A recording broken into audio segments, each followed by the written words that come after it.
Então vamos Você lá. tem ele aí? Sim.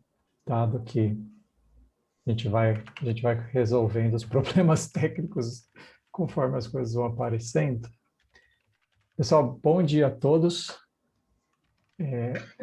Então, depois desses 7 minutos de tensão aqui, vamos dar início à palestra de hoje, da nossa série de Introdução à Engenharia de Som.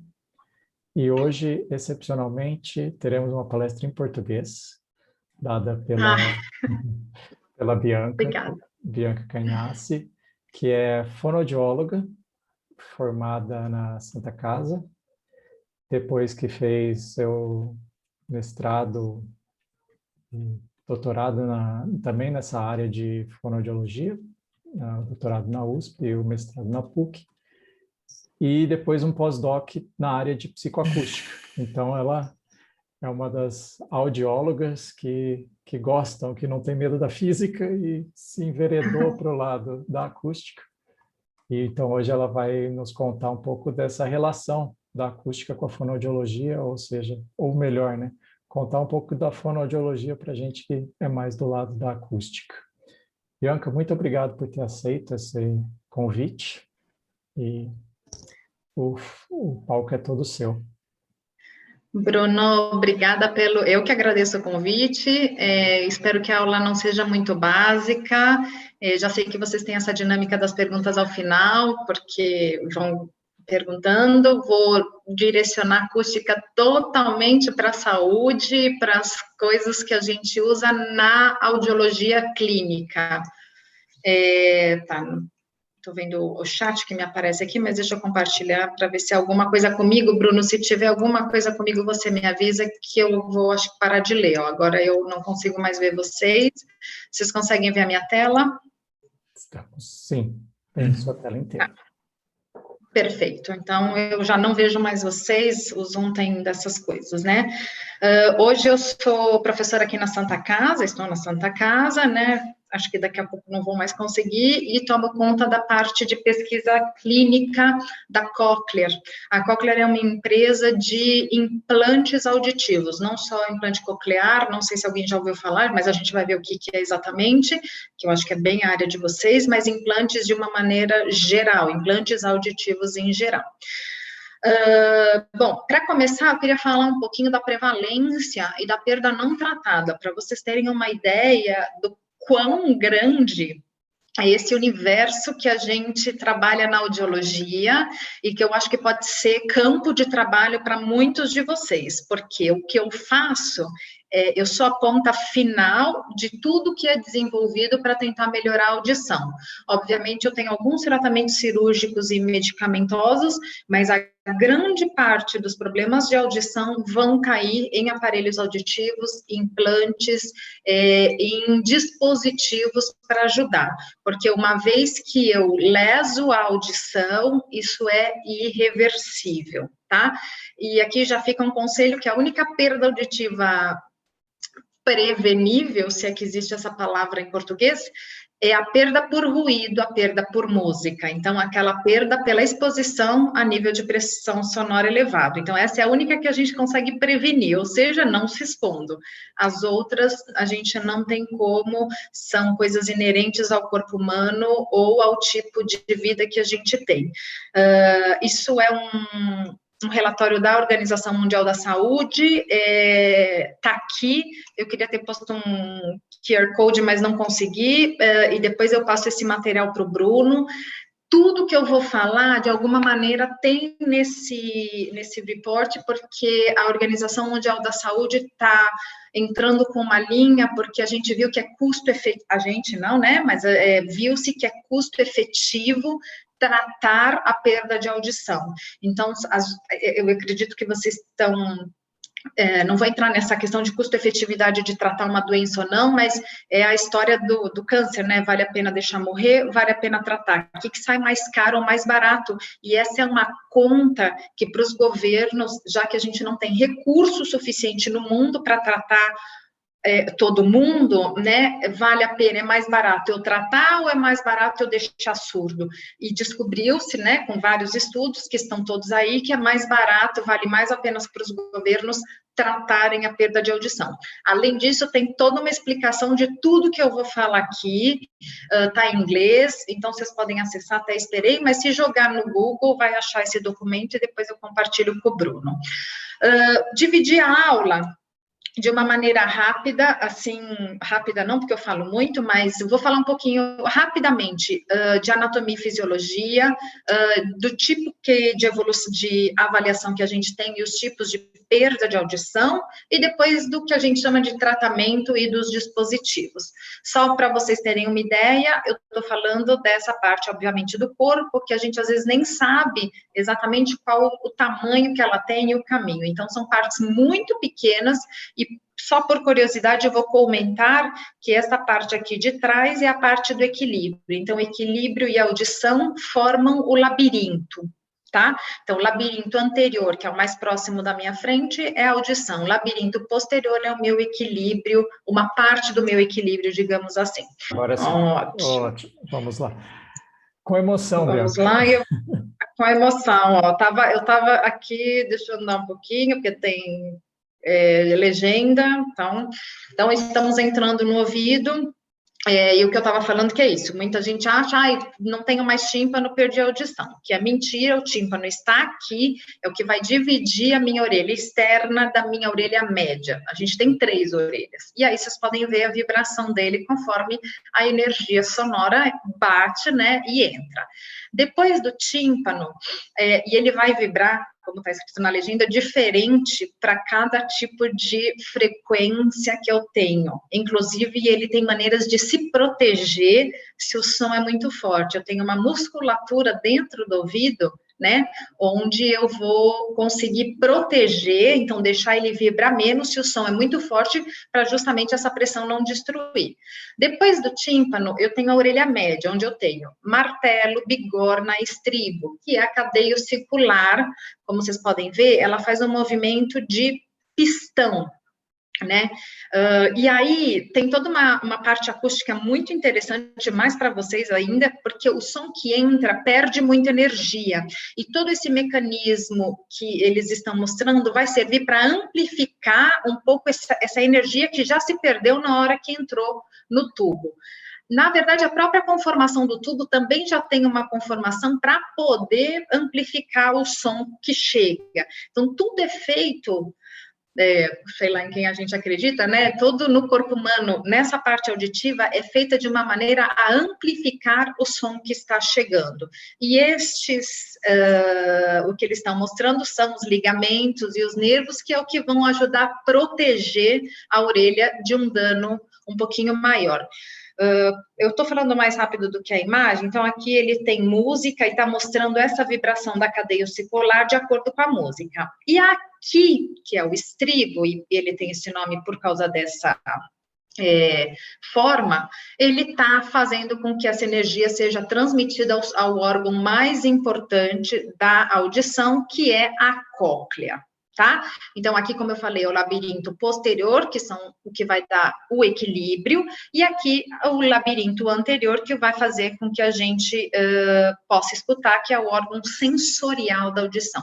Então, todos os nossos problemas estão aqui, porque a parte mais mecânica da audição, em geral, as cirurgias acabam resolvendo e os medicamentos também, mas a parte sensorial é célula.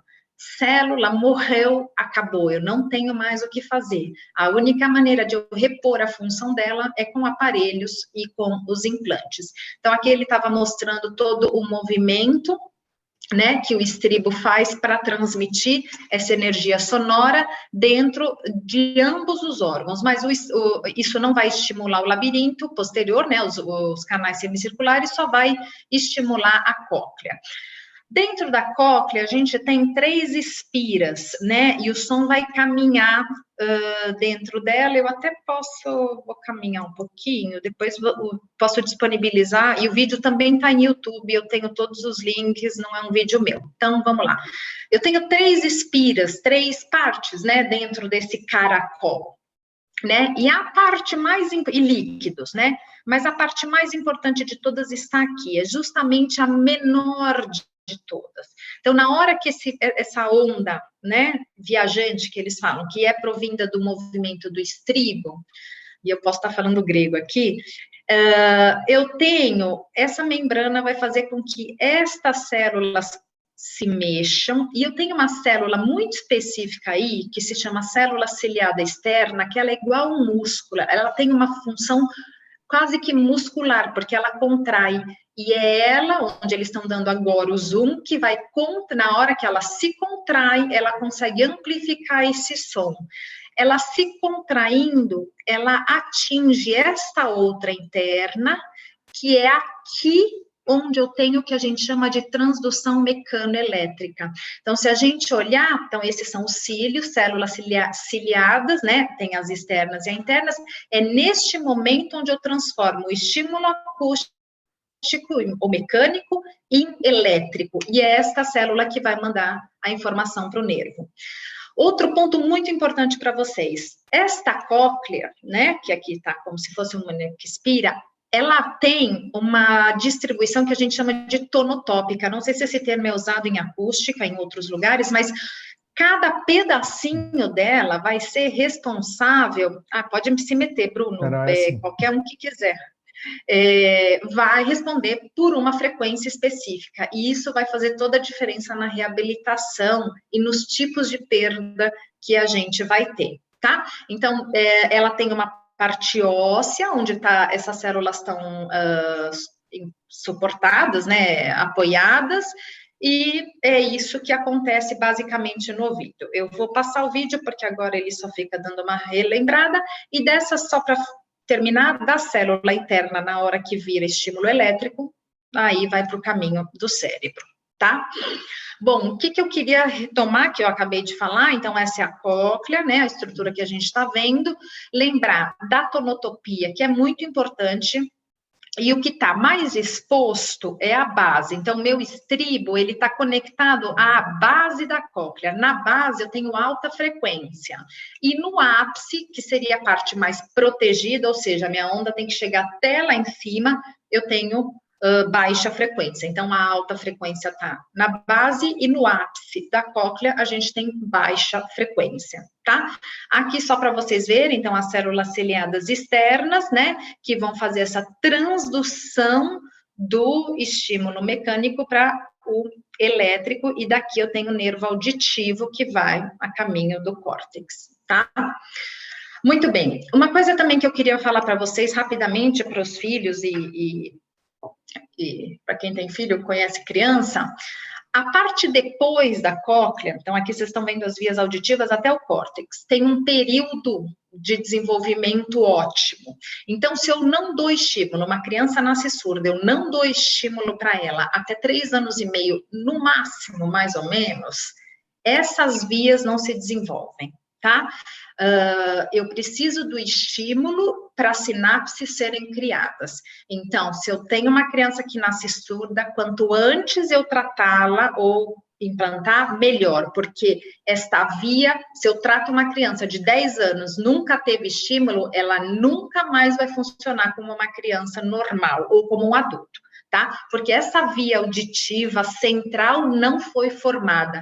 Então, eu dependo 100% da integridade desta parte para que as minhas vias sejam formadas, tá? Só também uma questão de nomenclatura entre bilateral e binaural. Bilateral é quando eu tenho a entrada do som pelos meus 2 ouvidos, e ela também pode ser binaural, tá? Mas o binaural, que é um termo que a gente usa muito na audiologia, é quando eu tenho as vias integradas, porque é como a dominância hemisférica, né? Eu sou destra porque provavelmente a minha dominância é esquerda, e é a mesma coisa na audição. Então, eu só vou ter mecanismos de, por exemplo, abafar o ruído de fundo e prestar atenção no que eu quero, que na verdade são mecanismos principalmente relacionados a desempenho em situações não favoráveis de escuta. Eu só vou ter quando eu tiver uma audição binaural, ou seja, quando eu tiver duas orelhas funcionando, sejam normais, seja com implante, seja com aparelho, seja com o que for, tá? Eu posso ser bilateral, que é o meu caso, o caso dos normais, e binaural, mas uma pessoa pode só ser bilateral, ou seja, ela só implantou um lado, então só essa via foi desenvolvida, a outra não. Isso tem um impacto muito grande nos resultados das próteses auditivas, sejam elas quais forem, desde os implantes até as próteses, tá? Então, só queria trazer esse conceito que fique aí guardado para vocês. Então, vamos entrar agora nas avaliações. Bom, audiometria é meu teste padrão ouro, né? Vou falar daqui a pouco dos decibéis, não vou nem explicar agora, porque depois eu explico. Então, eu tenho... vou medir a minha audição numa determinada faixa de frequência e numa determinada faixa de intensidade. Que frequências que a gente mede? Geralmente 250 a 8.000, intervalos de oitava, e incluímos 3 e 6 com o passar dos... Incluímos não eu, né? O mundo. Incluímos 3 e 6 porque as perdas estão muito próximas dessa região, né? E por que esta faixa de frequência? Porque é onde eu tenho concentradas sons de fala, tá? Isso eu vou mostrar para vocês. Existe uma audiometria que a gente chama de audiometria de alta frequência, onde eu vou avaliar de 9.000 até os 20.000 Hz. Isso não é usado clinicamente, alguns médicos às vezes pedem, mas os limites dos equipamentos ainda não chegam a grandes intensidades, né, grandes níveis, e a gente não consegue saber, não tem um padrão de normalidade. Aqui eu já tenho um padrão muito bem definido e consigo dizer o tipo de perda. Além disso, eu tenho 2 tipos de condução da audição, que eu já vou mostrar. Aérea, então, air conduction, e bone conduction. Quando eu estou medindo a via aérea, ou seja, o estímulo acústico pelo meu fone, eu tenho minha faixa de intensidade vai de menos 10 a 120. Quando eu estou medindo a minha audição via óssea, que eu já vou mostrar, eu posso medir de menos 10 a 70, cada frequência varia um pouquinho, por isso que tem um aproximado, mas cada audiômetro também tem um pouquinho de variação, mas o nosso transdutor, que é um vibrador, ele não alcança mais que isso, e em algumas frequências, inclusive, a gente já tem a sensação tátil desse estímulo, e aí você não sabe se é uma resposta auditiva ou se é uma sensação tátil do vibrador vibrando na cabeça, né? Com a audiometria, eu vou conseguir saber se eu tenho perda ou não, né? Se ela está presente ou não, que tipo de perda eu tenho, né? Qual é o grau dessa perda e a configuração. E o mais importante, a audiometria é o melhor teste que tem para medir a audição, independente dos outros, que às vezes não dependem de resposta do paciente, mas a audiometria, eu tenho o caminho daqui até aqui, então é como eu recebo o som, ele é o padrão ouro ainda de avaliações. Trouxe rapidamente alguns outros testes, vou passar correndo, porque eu nem vou me dar o trabalho de ler, que são os testes de fala, que para a gente são essenciais, principalmente quando eu faço fala no ruído, só esse tema daria uma outra aula. Imitância acústica, audiometria de tronco encefálico e autoemissões. Vou deixar por aqui, não vou entrar, senão não dá tempo, mas autoemissões é o teste da orelhinha, que talvez muitos de vocês tenham filhos e eles fizeram na maternidade. Então, vamos ao que interessa. Esse aqui é um audiograma clássico, né? O primeiro gráfico invertido da vida. A gente não entende por que ele é invertido, né? Geralmente o 0 estaria aqui, o 120 aqui, mas essa tabela é super nova, tirada daquele documento da Organização Mundial da Saúde, e aqui eu tenho os diferentes graus de perda auditivas, tá? Medido num dB, que a gente chama de dB Hearing Level. Em português, dB nível de audição, tá? Então, também não vou ficar me detendo em slides, mas aqui só para vocês terem uma ideia. A nossa audição normal significa que eu sou capaz de ouvir o menor estímulo dado, o som mais baixo, tom puro, mais baixo a 0 ou a 5.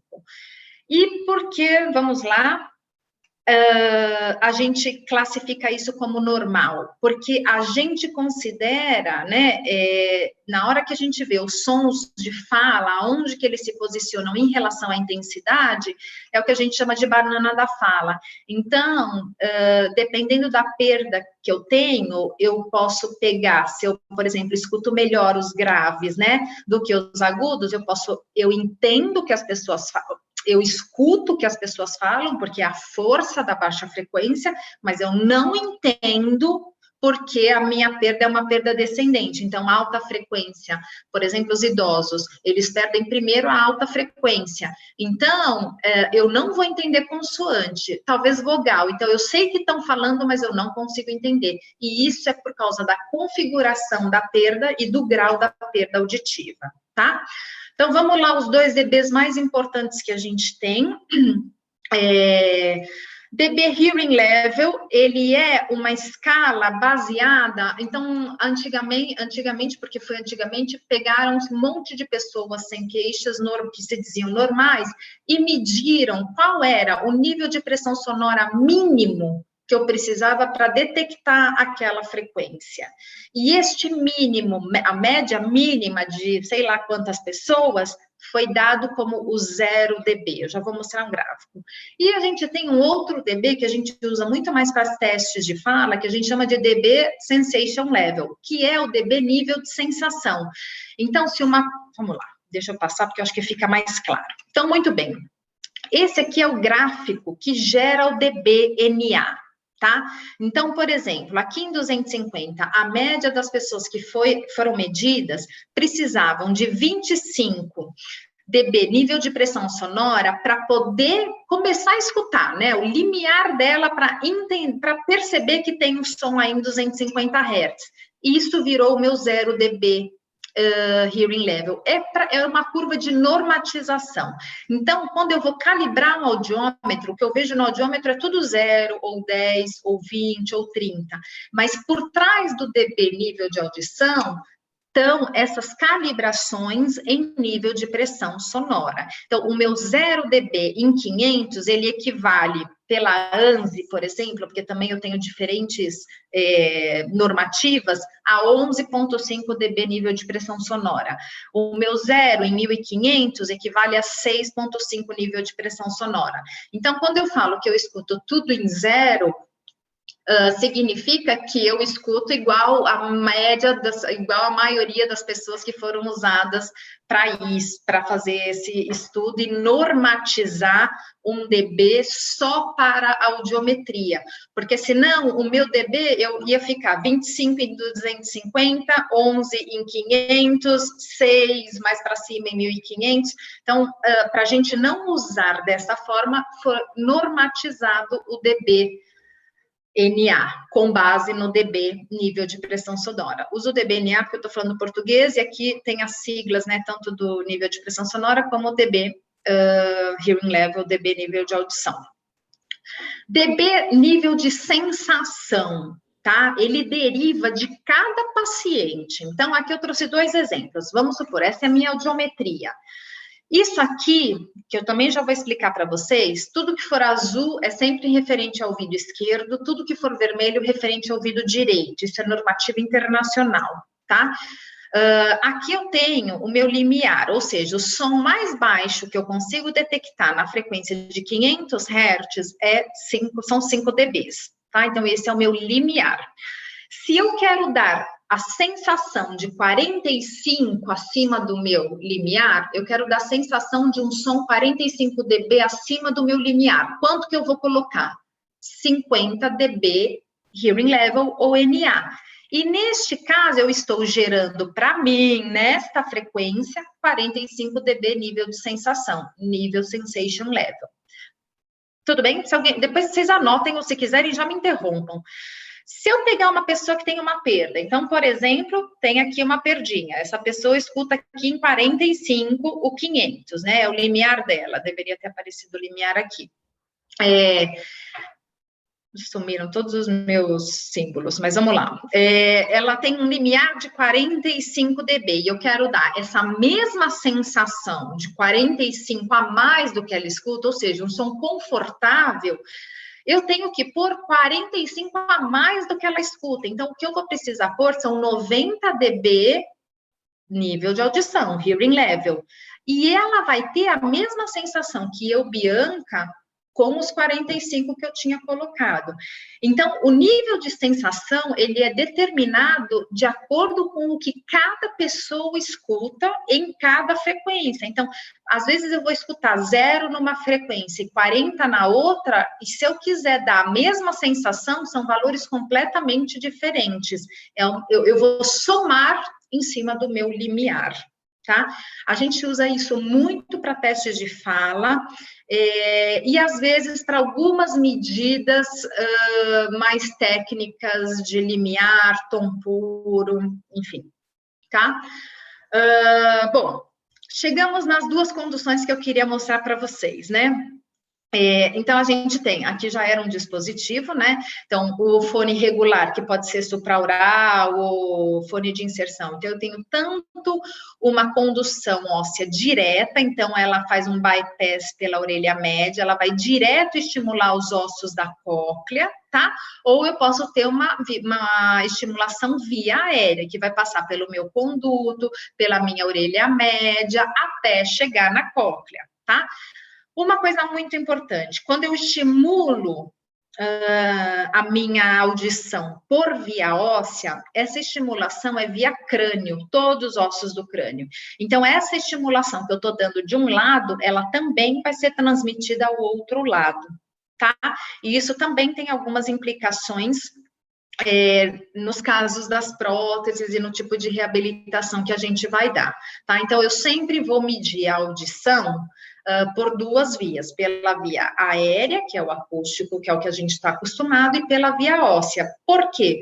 Porque eu posso ter justamente um problema nesta orelha média, eu posso estar cheio de líquido, que seria uma otite, posso ter uma disjunção dessa cadeia, porque eu bati a cabeça, os ossículos se fraturaram. Enfim, posso ter 1 milhão de problemas que eu já vou mostrar para vocês, e aí eu quero saber se lesou o meu órgão mais importante, que quem vai me dar essa resposta é a via óssea, ou se não, se lesou ambos, tanto o meu órgão mais importante, quanto toda a minha parte mais mecânica da audição. Essa é a simbologia que a gente usa, tá?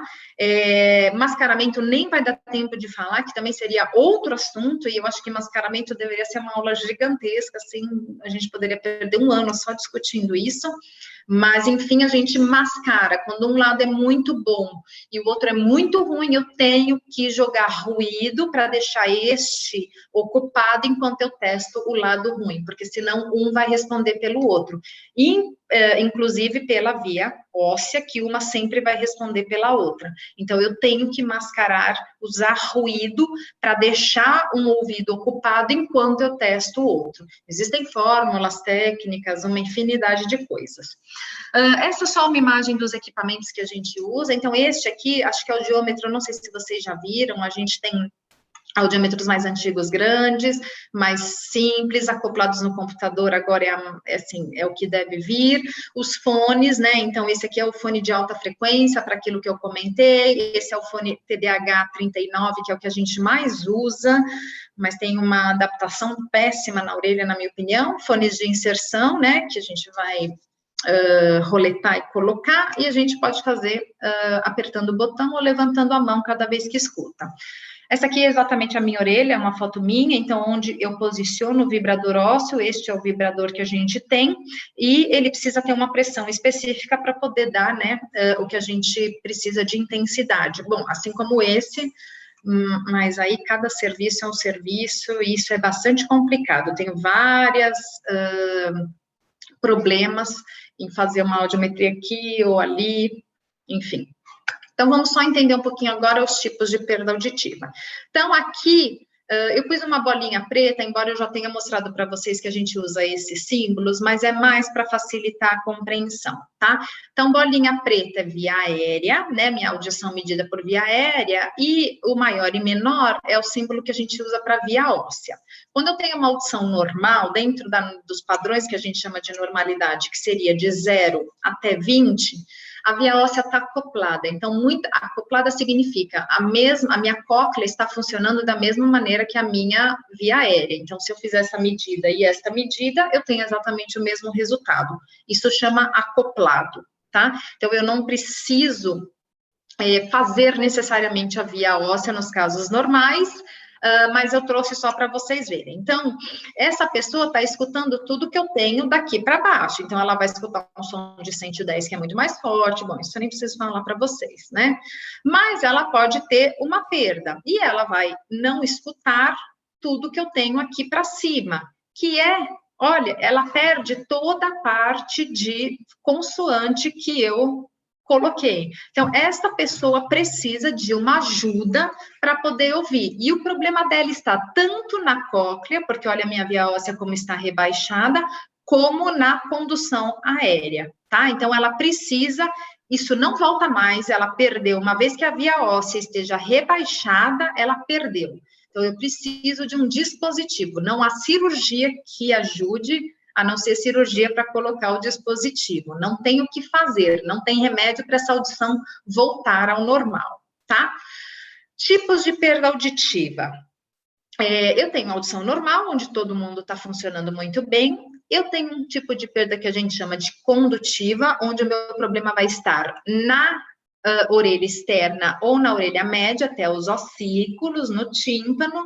Tem uma perda que a gente chama de sensorial, ou neurosensorial, ou sensório neural, tudo é a mesma coisa, onde o meu problema vai estar no órgão mais importante da audição, que é aqui, né? Que é quem vai me mostrar é a via óssea. E tem uma mescla das duas, eu posso ter uma perda que é mista, eu tenho um problema tanto na parte mecânica quanto na parte sensorial, e isso a gente vai chamar de perda mista.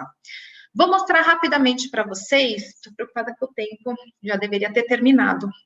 Mas a gente começou atrasado, então vamos... Ai, Bruno, então me avisa assim, ó, Bianca, tem 10 minutos, porque daí eu pulo a parte que eu acho menos importante. Então, aqui eu tenho uma audição normal, significa que a minha audição, tanto por via aérea, então meus limiares aéreos e os meus limiares ósseos estão normais. Eu não tenho via óssea marcada, porque normal a gente não marca, tá? Então, são pessoas que geralmente não se queixam. Perda condutiva, o que significa isso? A minha via óssea está normal, minha cóclea está funcionando, mas a minha parte mecânica tem algum problema. Então, olha os meus limiares de via óssea, todos dentro da normalidade, mas a minha via aérea horrorosa. Aqui eu tenho uma lista de problemas que podem dar este tipo de perda. E estas que estão marcadas, por exemplo, rolha de cera. Você tem uma rolha de cera aqui no seu ouvido por usar cotonete, perda auditiva condutiva, não está ouvindo direito, primeira coisa mais simples, perda auditiva por rolha de cera. Neste caso é só remover, então resolvi o problema.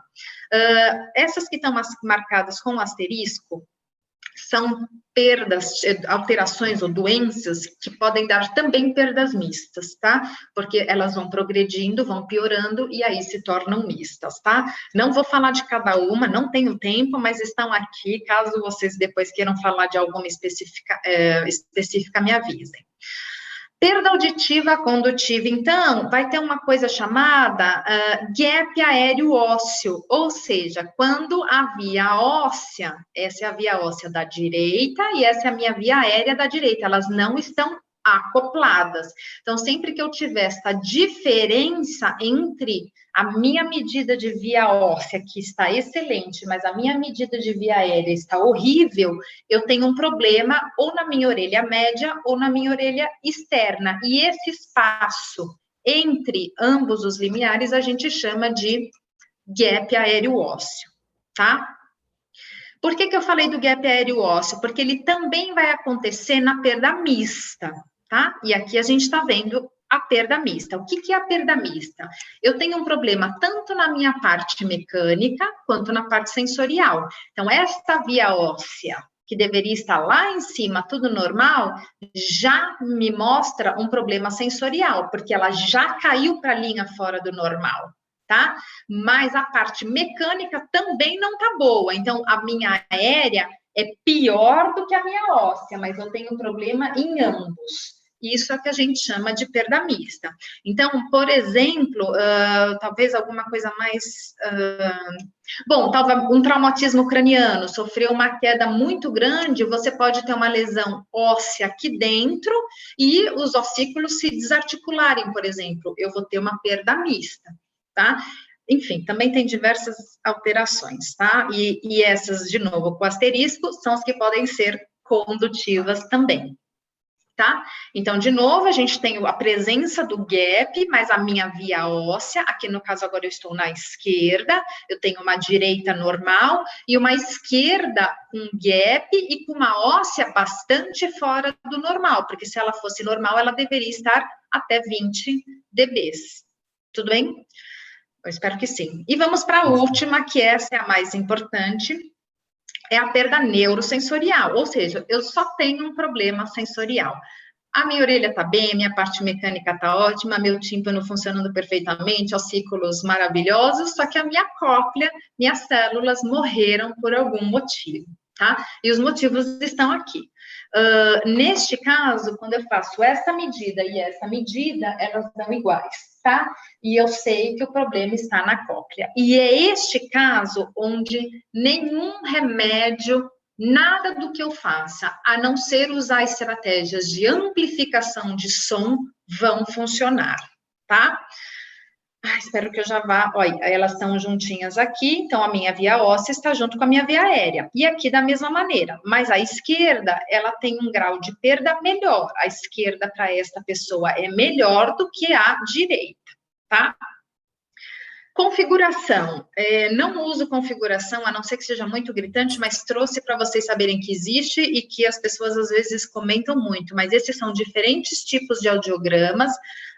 Aqui eu tenho um audiograma com as duas orelhas juntas, isso pode acontecer, e aqui audiogramas com orelhas separadas, vermelho sempre direita e azul sempre esquerda. Isso aqui é a limitação do equipamento, a via óssea só vai lembrar até mais ou menos 70, depois eu não consigo medir mais, tá? E aí vamos para os tratamentos. Primeira coisa para ter em mente, e aí já estou na última parte, é que cada pessoa merece um tratamento diferenciado, não, individual, né, redundante. Mas, às vezes, o que é bom para um não é bom para o outro, às vezes o que um pai decide é o que outro pai não vai decidir, então, tudo vai depender do que a paciente quer, e às vezes do uso que ela faz da audição. Às vezes é um agricultor que está lá na roça, ele quase não conversa com ninguém, trabalha todo dia, o uso é muito restrito auditivo, vai ver a TV e o rádio. De repente eu tenho um super executivo que está em reunião, igual a gente está toda hora aqui, precisa de uma estratégia de audição muito boa, de super tecnologias, então cada caso é um caso, como sempre na vida, né? Então, quais são as nossas opções de reabilitação? Principalmente as alterações condutivas, eu tenho cirurgias reparadoras, onde a minha audição pode voltar ao normal, tá? Então, eu tenho remédios, medicamentoso, tenho as cirurgias, isso aqui é middle ear, tá? Cirurgias de orelha média, e fazer nada é uma opção. Tá? Então, eu tenho uma dor no joelho e eu não quero ver essa dor nunca, não quero tratar, não quero fazer nada. A gente sempre tem que levar essa opção em consideração. Às vezes a pessoa não quer tratar e isso a gente inclui como uma opção de segmento, digamos assim, não de tratamento, porque ela não quer mais de segmento. Opções tecnológicas, a gente tem os aparelhos auditivos, os implantes cocleares e os aparelhos implantáveis. Isso aqui seria o pós, né? Então, eu posso encaminhar uma criança para uma linguagem de sinal, para meios de comunicação alternativos, para comunicação total, que é dar alguma maneira para ela se comunicar, ou fazer terapia de fala e linguagem. Acho que esse não é o escopo da aula, mas eu quis trazer essa imagem, está no report da Organização Mundial de Saúde. E o que eu vou falar agora, rapidamente, são dos dispositivos, né? O normal a gente não precisa tratar. Quem que eu posso tratar? Os bilaterais. Condutivos, casos muito específicos, mas posso optar por um implante ou por um aparelho, se é uma assim, uma perda condutiva que já não tem tratamento, e os casos unilaterais também posso tratar. Eu posso ter perda nos dois, ou eu posso ter uma perda num lado só, né? Igual o óculos. E aí eu tenho diferentes tipos de implante e de aparelho. Então, rapidamente eu vou mostrar para vocês. De novo, não vai funcionar o áudio, mas eu vou mostrar como funciona. Os vídeos são bem rapidinhos dessa vez. Como funciona o aparelho, muito mais fácil vocês verem do que eu ficar falando. Esperemos que carreguemos o vídeo. Ó, que beleza.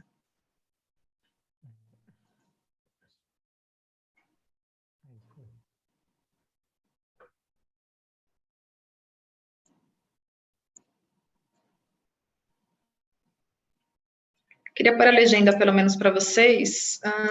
Pelo menos vocês vão...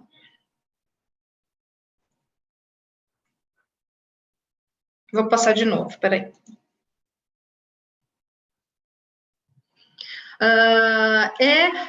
Se a gente for pensar, esses são diferentes tipos de aparelhos, todos vão trazer... não sei se é uma redundância isso, som acústico, mas acho que né?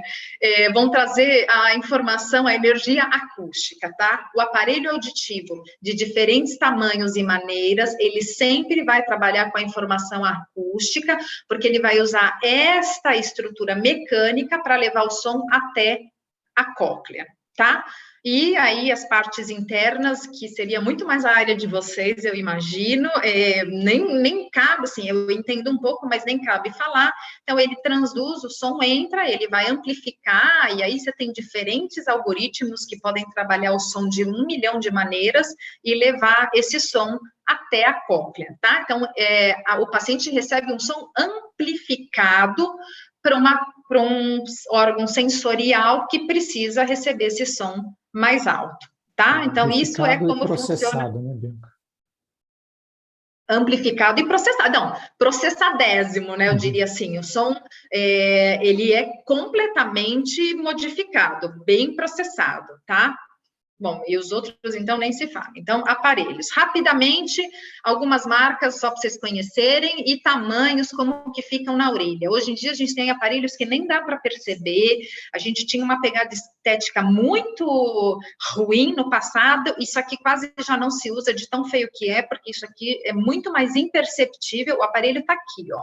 Eles são muito pequenininhos, mas as pessoas adoram esses que vão dentro da orelha, mas esse aqui é muito mais eficiente atualmente, pela tecnologia que eles têm, do que um aparelho desse, que faz a oclusão total do canal. E aí você tem uma coisa que se chama efeito de oclusão, que é horrível. Né? A gente sabe, né? Você mesmo tampou seu ouvido, é horroroso. Toda a pegada de estética, então 1 milhão de cores, para as crianças tem adesivo, tá? Então, não é só, hoje em dia, eu acho que não vai parar de crescer nunca, e quis trazer isso das baterias. Todo dispositivo auditivo precisa de bateria, e cada uma tem o seu tamanho de acordo com a potência do dispositivo, tá? Então, obviamente, essa é aqui mais dura e a mais potente, e ainda tem uma pilha 5, que eu não sei porque não aparece nas buscas, mas ainda tem uma menor. Então, aqui vocês veem o tempo de duração. Não sei se isso também é fácil para vocês. Elas vêm com esse selo. É de zinco, né? Então, eu tiro o selo, ela carrega no ar, e aí eu posso pôr. A gente orienta 1 minutinho para a pilha carregar, e aí eu coloco no aparelho auditivo, tá? Próteses ancoradas ao osso, tá? E aí eu tenho cirurgia num primeiro momento. Então, eu vou mostrar para vocês esse que é um vídeo da empresa que eu trabalho. Também tem legenda em inglês, tá? Então, esse é o dispositivo que fica fora da cabeça. E por que ele chama tract? Porque é um ímã que faz ele grudar na sua cabeça. Então, eu coloco um ímã por cirurgia, dentro da minha cabeça, tá? Ele converte o som e também vai processar, vai trabalhar, tem os algoritmos de mexer nesse som que é captado acusticamente e vai transformar em vibrações que vão para o crânio. E lembrando que, nesse caso, está transformando e mandando a informação para ambos os ouvidos, porque aqui eu estou já na via óssea. Então, esse tipo de prótese tem um impacto que a gente tem que pensar, porque essa informação está chegando do outro lado, porque eu já estou mandando por via óssea, tá? Então, eu coloco um implante aqui e um ímã aqui, e esse dispositivo vai só pegar no ímã que está dentro da minha cabeça, tá? Este outro é exatamente a mesma prótese por fora, mas a gente chama de Connect, que é o nome comercial, mas por que Connect? Porque é um pino que faz ele grudar na sua cabeça. Eu vou mostrar para vocês a imagem dele, já estamos acabando, podemos até andar, tá? Então, ele vai grudar neste pino que vai estar na sua cabeça, tá? Mas é exatamente o mesmo dispositivo de condução óssea ancorada. Na hora que eu ponho o implante no osso, o osso osteointegra, como um implante dentário. E, inclusive, todo o conhecimento que se tem de implante auditivo vem da parte dentária, de curiosidade só. Da mesma maneira, tá? Nem vou continuar, só vou passar as imagens que eu tenho. Então, olha o pino aqui para fora, eu vou lá e coloco esse meu dispositivo, tá? E aqui é o ímã. Então, esse aqui, ele tá pegado no ímã e o ímã tá pegado dentro da cabeça. E aqui eu só, como um botãozinho, colocaria o dispositivo aí, tá? A gente tem a mesma opção para as crianças que não podem operar. E por quê? Porque eu dependo de uma grossura óssea para poder implantar. Tá? Então, eu tenho duas estratégias onde eu vou ir para um bebê, né? Um bebê que talvez tenha uma malformação, a gente pode fazer com a soft band. Essa, tipo, como se fosse uma tiara, uma faixa, a gente ajusta a pressão e vê se a criança está ouvindo. E a outra opção de uso é esta tiara, tá? Então, ou passou rápido a tiara, mas enfim, a tiara também faz uma força aqui, ela está embaixo da cabeça, são opções não cirúrgicas.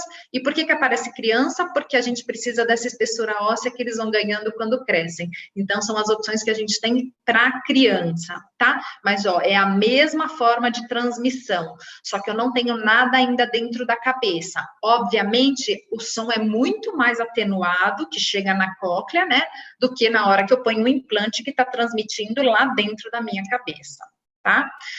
Vamos ao próximo, que é o mais legal e a novidade. Só faltam esses dois.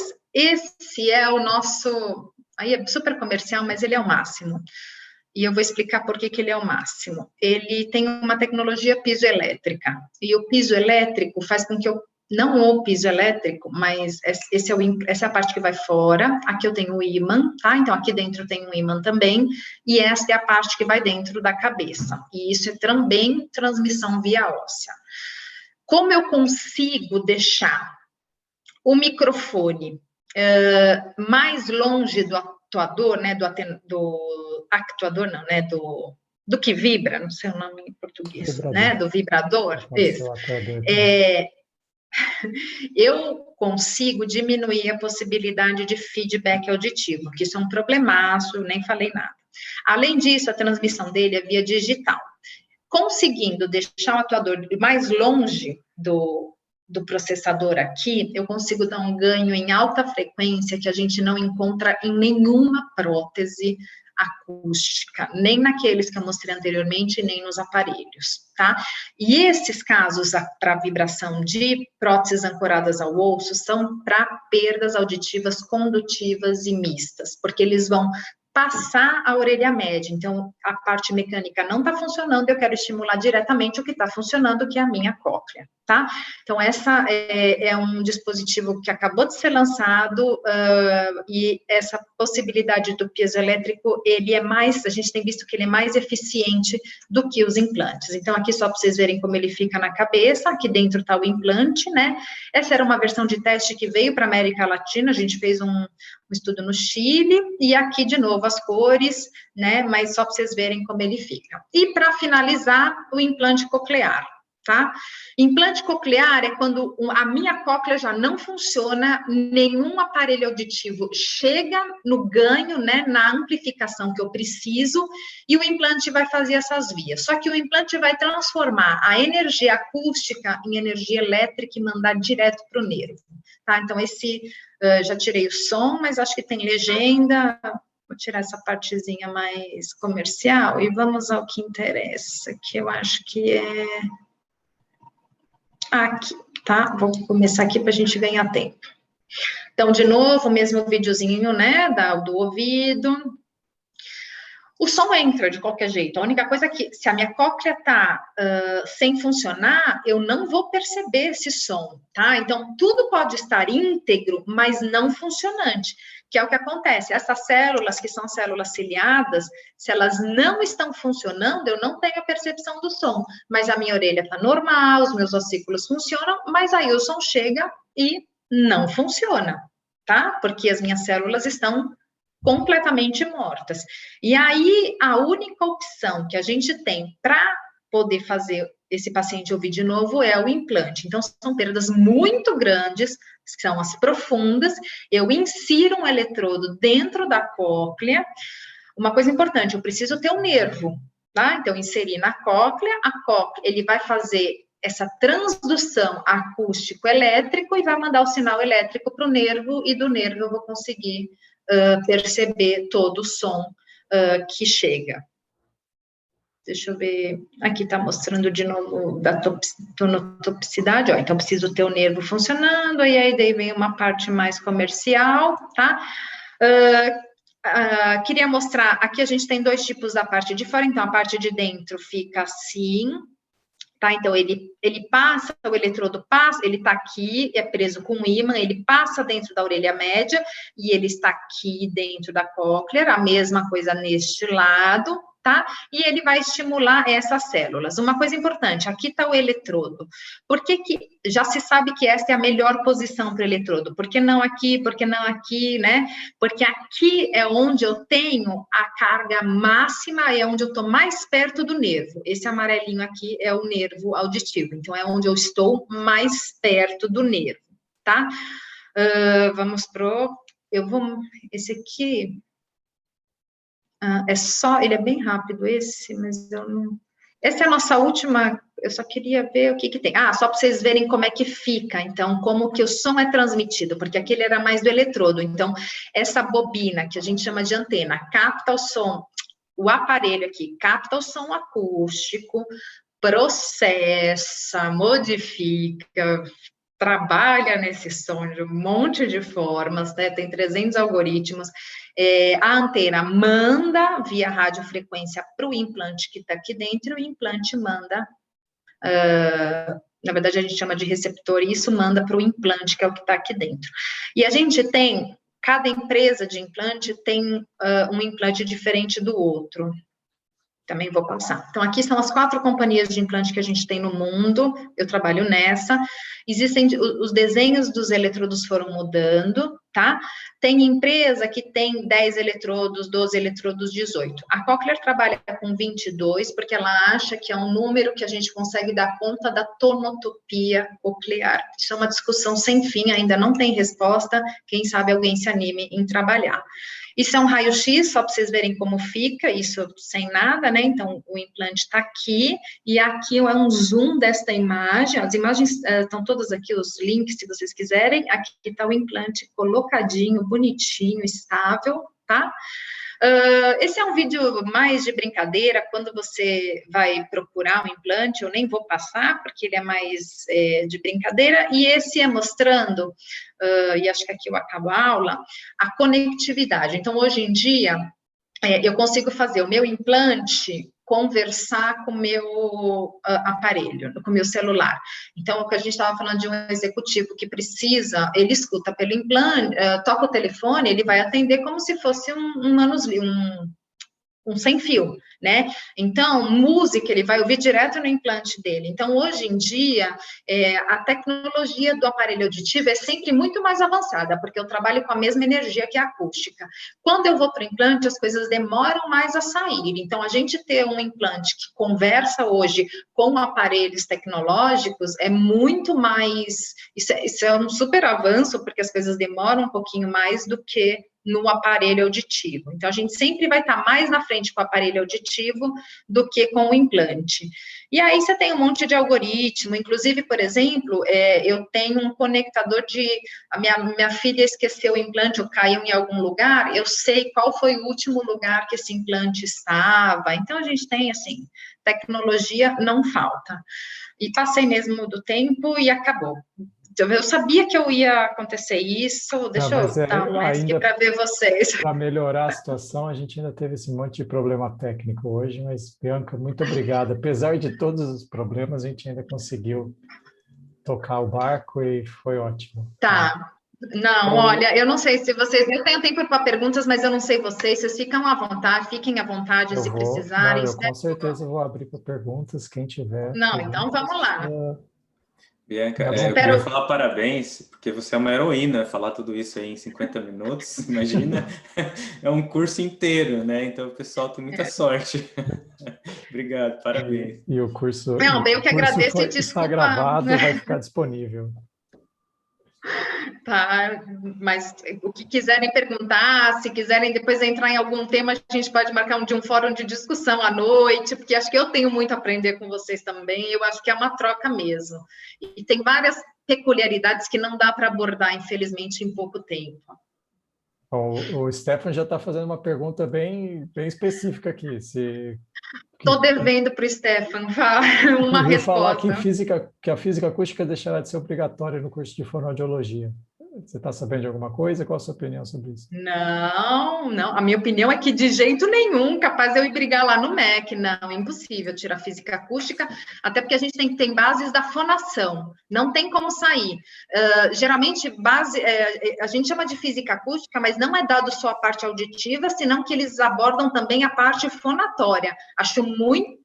Stefan, pelo amor de Deus, mas acho muito difícil que isso saia, porque eu preciso de toda a parte física da passagem do som, você tem prega vocal que atenua com doenças que melhoram projeção de grave ou não, acho que não tem nenhum sentido, só acho que não deveria ser dado por fonoaudiólogas, como é o meu caso, mas aí é outra briga, enfim.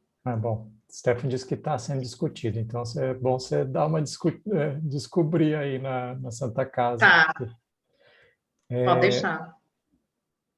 Eu queria fazer uma pergunta. Você disse que dependendo do tipo de patologia, não tem jeito, não tem cirurgia que resolva, a não ser colocar implante. Você acha que isso é para sempre ou existem pesquisas na área médica para fazer cirurgias para voltar a funcionar a orelha? A célula morreu, tá? Então ela perde a função. Já tem pesquisas que fizeram ela viver de novo, né? Fazer ela se regenerar. O problema é fazer voltar a função. Eles não conseguem dar a motilidade da célula de novo. E aí que é o grande enrosco, porque é a motilidade da célula ciliada externa que propicia a transdução mecanoelétrica. Então, não acho que é para sempre, mas não sei, não consigo pensar por hora na função da contração da motilidade. Ou seja, o que sim, a gente continuar com a indústria de aparelho de implantes vai continuar aí forte por um tempo. E vai continuar porque os ósseos só pioram. As doenças ósseas, elas estão cada vez mais agressivas, principalmente nas populações de baixa renda, onde eu tenho uma questão de cuidado imediato, então eles não têm acesso ao serviço, o ouvido vaza, perfuração timpânica. Então, isso tem só uma parte, só otite média crônica, que é puramente condutivo dentro desse reporte da OMS. Então, as empresas não vão acabar, tá? Velhinho vai continuar perdendo, até que um dia talvez tenha eu acho até que, assim, o corpo desgasta, não acho que eles vão fazer a gente viver, senão tudo, né, teria regeneração. Uhum. E os implantes estão indo para um caminho de totalmente implantável, então a ideia é não ter nada fora e tudo dentro. Já existem pacientes implantados dessa forma, só sob pesquisa, só que a queixa é o microfone, que aí até o Stefan estava nas nossas discussões, o microfone faz você ouvir todos os seus barulhos internos de corpo, o que o nosso sistema nervoso central faz abafar. Então, aí é pesquisa, né? Para quem gosta, é um prato cheio. O Júlio trabalha, acho que, bastante nisso, né? Júlio Perdioli. Isso. Então, e essa que você falou era terapia genética, certo? Não só genética, parece que teve um estudo, e faz muito tempo, depois eu não acabei vendo mais, mas era uma terapia de vitaminas em cobaias, né? Puramente cobaia, isso não é em humano de jeito nenhum. Mas terapia de célula-tronco ainda não temos nenhuma novidade com audição, por incrível que pareça. Tá. Não, morreu. Eu queria fazer uma outra pergunta, até de cunho pessoal, tinnitus. O que sabemos, o que podemos fazer?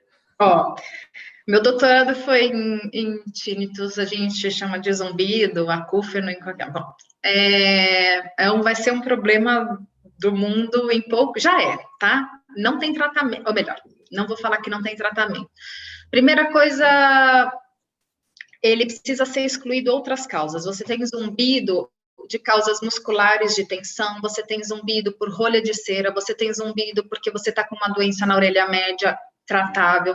Então, primeira coisa, descobrir se ele é puramente auditivo, tá? Se não tem nada. Pressão alta vai te dar um zumbido, estresse vai te dar um zumbido, porque o estresse desencadeia mecanismos dentro do corpo que vai... O ouvido, ele é o órgão mais vascularizado do corpo humano, proporcional ao tamanho. Então, na hora que eu tenho qualquer alteração de metabolismo, seja açúcar, seja pressão, o ouvido vai sentir. E aí você pode ter tanto tontura quanto zumbido. Esses são os dois mais clássicos. Então, a hora que você exclui tudo isso, você não tem estresse, não tem nada disso, sobrou só o seu zumbido ali, a teoria que se aceita hoje é que se assemelha do membro fantasma, tá? Então, você perdeu a aferência, tá? E você tem uma parte do seu sistema nervoso central que estava respondendo por essa aferência. De repente, você perdeu. Ela vai continuar lá respondendo. O zumbido é como se fosse um efeito colateral dessa perda de aferência, que a gente chama de desaferenciação ou perda auditiva oculta. Vocês perderam meu vídeo. Ai, não sei, voltei, acho. Tá, mas vocês estão me escutando, né? Vou continuar falando, depois eu vejo o vídeo. Voltei. Então, essa é a teoria mais aceita até hoje, mas essa perda de aferência está relacionada a uma micro perda auditiva ou a uma perda auditiva grande. Eu tenho pacientes que não têm audição nenhuma, já são implantados e eles só escutam zumbido. Isso é um problemaço, tá? Porque nem o que a gente... Não tem prótese para zumbido, né? Sim. Em geral, você dá o estímulo, vai fazer aquela área responder de novo. Então, você diminui a sua sensação do zumbido. Mas não necessariamente. Tem algumas publicações que mostram que não são todos os pacientes que se beneficiam da volta do estímulo, né? Do retorno da aferência auditiva do estímulo, né?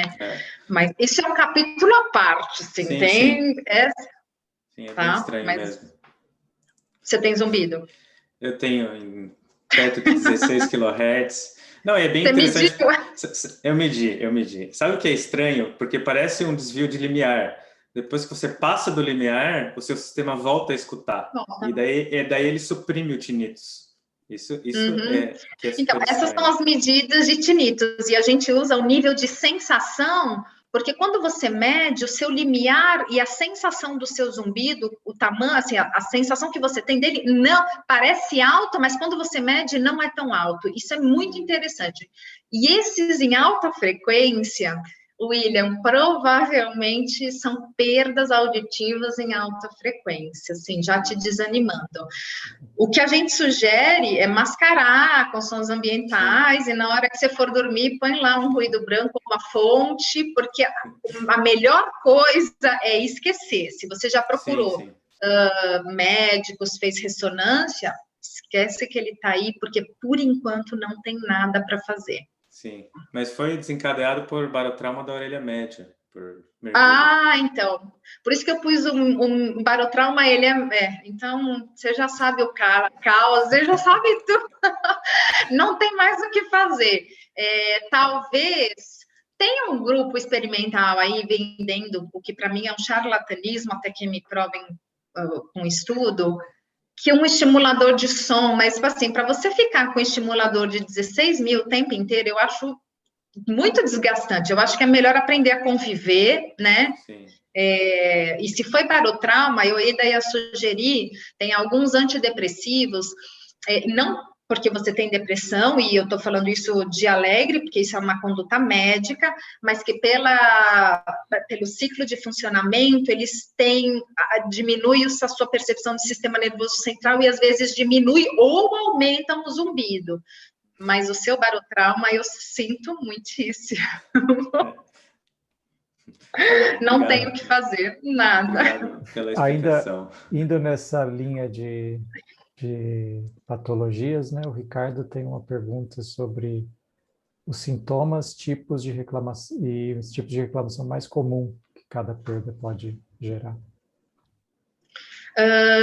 Perda condutiva e mista, sensação de ouvido tampado, e a pessoa condutiva e mista, estou na parte mecânica, minha cóclea é normal. A pessoa escuta a voz dela super alto, porque a cóclea está normal, então a via óssea, na hora que ela fala, a voz, igual a gente está resfriado, a voz ecoa, né, nos buracos que a gente tem aqui na face. Então, sensação de ouvido tampado é a clássica, e quando eu vou para neurosensorial, ou sensório neural, escuto e não entendo. Uma diminui a audição, condutiva mista, mas a condutiva diminui quantitativamente. Então, eu tenho um problema de amplificação. Eu aumento o som, eu vou escutar tudo, porque o meu órgão sensorial está ok. Se eu tenho um problema na cóclea, no sensorial, eu tenho um problema de qualidade, qualitativo. Não adianta aumentar. Você fala com um idoso, você grita, ele fala, gritou. Porque isso é outro mecanismo, que é o recrutamento. Então, a sensação de loudness dele, que é super bem feita por essa motilidade das células ciliadas, já não funcionam mais. Então, ele vai perceber como uma curva linear o som. Essa era outra coisa que eu podia ter falado, mas, enfim, a célula ciliada, ela vai amplificar os sons baixos bastantes, o médio, e os sons muito fortes, ela acaba até protegendo. Se ela é danificada, eu perco isso. Então, é uma sensação, a minha audição passa a ser linear, porque ela é não linear, já estou adiantando aqui que eu não tinha falado. E aí a sensação é não entender, não estou entendendo, repete que eu não entendi, tem que estar aqui, ó, falando de frente, claro, bem articulado. Alguém pôs alguma coisa aqui. Fábio pôs uma pergunta interessante. Se existe algum estudo de perda de som perda auditiva associada à Covid? Existe, só que está tudo na mesma bacia. Eles não sabem, então, já está rolando, já tem estudos. O problema é que você não sabe se é do sintoma que a Covid levou ou se é o vírus que está dando a perda auditiva. Então, por enquanto, está na bacia Covid, mas a gente precisa entender se isso como é que eu vou explicar? Por exemplo, se isso já não desencadeou um processo de pressão arterial, um problema cardíaco, um problema renal, eu entro com diuréticos de alça e aí eu tenho uma perda por ototóxico. Está tudo no mesmo, está embolado. As pessoas com Covid têm perda auditiva, tá? Tem um número razoável, mas ainda não se sabe se isso é efeito de tratamento, efeito de medicação, ou se isso é do Covid, claro. Eu apostaria mais em medicação. Alguns casos, né, que você acaba perdendo a audição por causa de medicação, né? Muitos. Quimioterapia é super danoso, diuréticos para quem tem problema de coração ou de rim, Lasix é um crime, não sei se isso é remédio velho, né, mas enfim, que eu já tô, mas é isso. Enfim, problema de coração, precisa tomar remédio para afinar. Então, esses antibióticos, Muitos bebês, assim, vamos pensar, a audição não é prioridade é estar vivo, então não querem saber, eu vou dar quimioterapia e se ficar surdo, ficou, né? Então, a gente recebe muito esse tipo de paciente que passou por tratamentos com medicações muito fortes. Alguém toma furosemida, diurético de Alce, tem que ficar preocupada, Sofia, se pudesse fazer, não sei a dose, precisaria conversar com o seu médico, eu entro aí numa seara que não é minha, tá? A gente só sabe que a furosemida é ototóxico. Agora, que dose, faz audiometria de rotina, abro o meu serviço para vocês virem fazer audiometria, sei que não funciona, mas procurem, porque isso se você lê a bula dela, tá lá como remédio ototóxico, tá? Tem mais uma pergunta aqui que... Então, atingir o sistema nervoso central, aí também é outro pacote, existe um tipo de perda que a gente põe dentro do sensório neural, que a gente chama de perda central, tá? É uma perda que vai do nervo para cima, eu nem falei dela porque são casos mais raros, são mais complicados de tratar, porque aí eu tô num lugar onde eu não tenho acesso, né? Até a cóclea a gente conseguiu acessar com o eletrodo, mas por enquanto para cima ainda... tem um acesso, mas é duvidoso, assim, não, que é o implante de tronco, mas eu prefiro nem tocar no assunto. Luiz também agora só mandou uma pergunta com relação a implante para pessoas que não têm problemas auditivos. Existe perspectiva de um mercado futuro nessa linha? Eu diria mas que não. Eu volto à pergunta, por que você vai pôr um implante, Luiz, se a pessoa não tem um problema auditivo? O que te faria pôr um implante se eu já escuto bem? Pô, isso aqui já me incomoda, você imagina um implante na sua orelha o tempo inteiro, um negócio aqui, não sei, eu sempre penso tirar, assim, quanto sem mais, contar esse que totalmente implantável... Acho que uma coisa que talvez não ficou clara é que a qualidade auditiva é isso que... Então, a qualidade auditiva do implante coclear, ela é inferior à da nossa audição regular. A gente não tem como saber como é. Mas dado o fato que a gente tem só 20 pontos de estimulação e não... 30 mil, eu ia te dar esse número. São 30 mil células e que eu estou transformando em 22 eletrodos.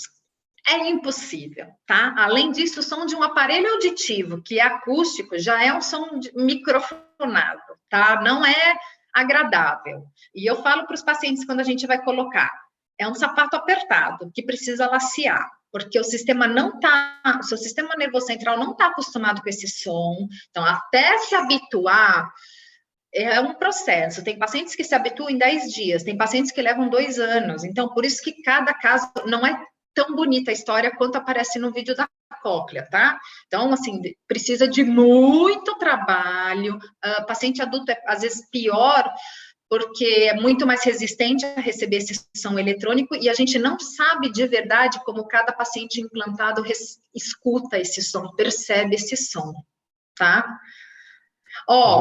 Alguém falou de largura...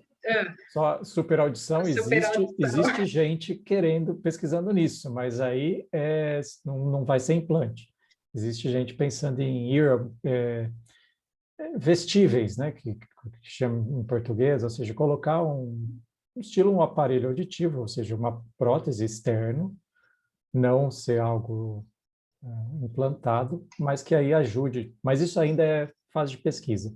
Da mesma linha do que a Bianca falou dos vídeos, tem um vídeo super bonito do Facebook falando sobre um sistema que eles estão desenvolvendo que te daria superaudição, mas ainda está só no vídeo bonito. Mas hoje em dia é tão bom não ouvir algumas groselhas que eu não sei, mas enfim, né, sei lá, talvez como um microscópio que te pudesse dar essa percepção. Por exemplo, eu sempre brinco que as pessoas falam do sexto sentido dos animais, né, e isso vocês sabem. Não é sexto sentido, é percepção de frequência diferente, de faixa de frequência diferente. Meu gato sabe a hora que o elevador está subindo, porque ele percebe numa faixa de frequência e intensidade completamente, não é que ele sabe que eu estou chegando. Sabe nada, ele sabe pelo som, provavelmente, pelas vibrações que vai perceber, assim, é o que eu acho, né? O cachorro, meu pai abre a porta, o cachorro está na porta. Claro, aquilo lá é uma rotina, ele escuta aquele som que você não percebe, né, o tempo inteiro, então é por isso que ele sabe que está chegando, né? A gente gosta de achar que é os animais, mas não, né? Alguém falou sobre largura de pulso, deixa eu só falar, dentro do implante dos aparelhos, você tem N coisas para mexer no estímulo, tá? Então, o som que entra, você pode manipular ele da maneira que você quiser. Por exemplo, no implante elétrico, a gente tem amplitude de pulso, largura de pulso, quanto que eu vou dar de carga elétrica, quanto estímulos por segundo eu vou dar. Então, você tem uma infinidade de parâmetros que pode mexer, que não dá para falar aqui, né? Então, mas seria uma, assim, para quem curte, né? Enfim.